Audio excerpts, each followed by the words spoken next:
Волчица лежала в логове.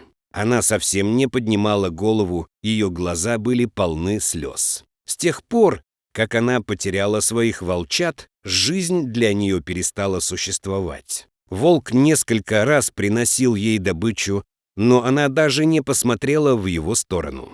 Она медленно и тихо умирала от тоски. Огромный волк, вожак стаи, отрешенно ходил по лесу. Он не знал, чем помочь своей подруге, пока он не наткнулся на маленького щенка, который сидел на лесной дороге. Он жалобно пищал и звал на помощь. Как он оказался в лесу, неизвестно.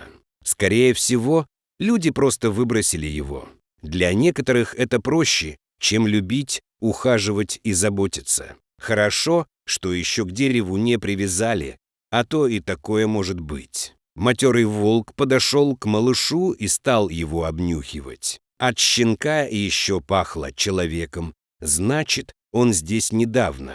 Волк не знал, что с ним делать, но интуиция подсказала хищнику, что нужно отнести детеныша в логово. Он аккуратно, как будто это его ребенок, взял щенка зубами и понес к своей волчице. Малыш, жадно захлебываясь, стал сосать молоко, а волчица с такой же жадностью и нежностью начала вылизывать мягкую шерстку детеныша.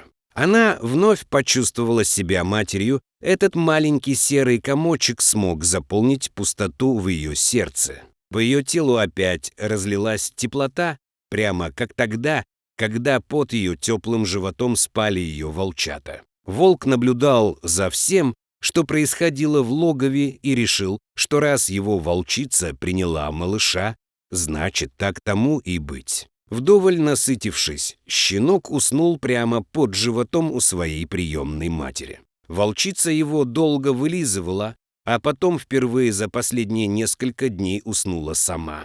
Сон их был крепким и безмятежным, как будто что-то соединило эти два осиротевших сердца.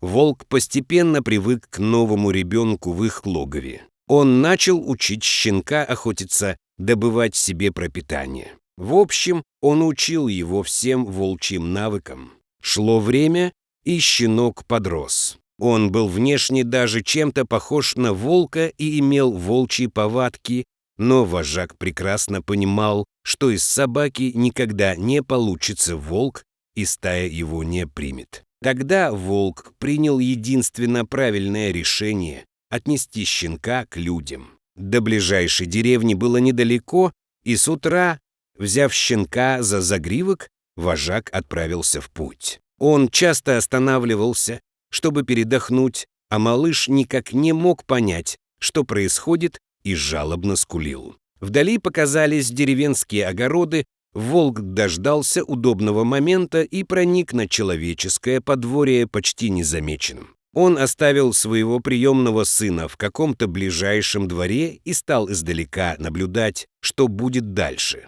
Щенок бегал по двору и громко скулил, он звал своих приемных родителей, но их нигде не было. На эти звуки выбежал мальчишка и остановился, увидев у себя во дворе такое чудо. Он подхватил малыша на руки и прижал к себе. Тихими добрыми словами он начал успокаивать щенка и гладить его по голове. Мальчик побежал домой со своей находкой, а серый хищник вернулся в лес к своей волчице, спокойной за судьбу своего приемного сына. А у них с его верной подругой будут еще волчата, он в этом не сомневался. Мальчик забежал в дом с собакой на руках. «Папа, смотри, кого я нашел!» «Да это же настоящая породистая охотничья собака», — удивленно произнес отец. «Где ты его взял?» Отец парня был известным в тех краях охотником. «Наверное, кто-то подбросил нам его во двор. Давай оставим щеночка себе». Не унимался сын. «Это будет моя собака. И только моя. Можно, папа?» И сын посмотрел в глаза отца умоляющим взглядом. Щенок лизнул мальчика в нос и прижался к нему еще сильнее. С тех пор прошло несколько лет, щенок вырос и превратился в отличную охотничью собаку. Равных ему во всей округе не было, сказывалось все-таки волчье воспитание, правда, об этом никто не знал. Он был беспощадным на охоте, и все остальные охотничьи собаки отдавали ему должное, потому что чувствовали его превосходство. Единственное, что смущало охотника, это то, что пес совершенно отказывался охотиться на волков. Семья охотника обожала этого пса.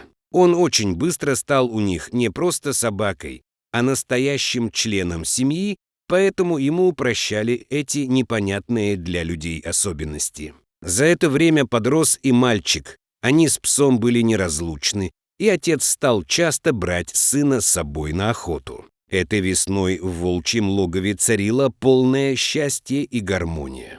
Волчица принесла 3 маленьких волчат. Слепые и мокрые, они тихо пищали. Волчица облизывала их и по-своему успокаивала. Волчата быстро росли, и молока им уже не хватало.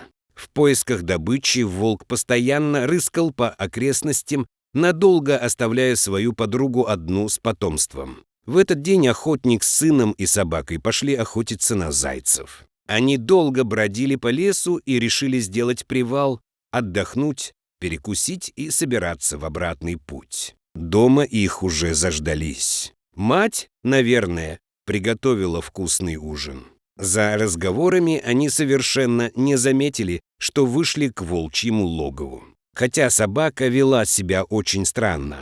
Она нервничала, постоянно прислушивалась и принюхивалась, становилась в стойку, потом опять начинала метаться по лесу. Что сегодня такое с псом происходит, никак не могу понять, забеспокоился отец. И в этот момент на поляну вышел огромный волк. Он принес добычу для своей семьи. Вожак медленно повернулся к людям, его глаза сверкнули злобой, он зарычал, готовый кинуться в последний бой, защищая свою семью. Сейчас решится, кто выживет, человек или дикий зверь. Охотник вскинул ружье, и вот должен был раздаться выстрел. Но тут произошло самое неожиданное. Между хищником и человеком неожиданно встала собака. Она как будто закрывала волка своим телом. Та самая охотничья собака, которая должна была броситься на зверя, чтобы защитить жизнь своего хозяина. «Отец, не стреляй!» — закричал мальчишка. «Ты убьешь мою собаку!» И мужчина опустил ружье. Волк стоял неподвижно и втягивал ноздрями чистый весенний воздух. Он чуял такой знакомый и родной запах своего приемного сына.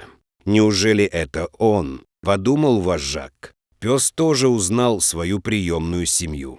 Он понял, что в логове сейчас находится его мать. Та, которая вскормила его своим молоком и не дала погибнуть в лесу голодной смертью. Он помнил ее тепло, вкус ее молока, ее неповторимый запах. Вожак поднял голову к небу и завыл.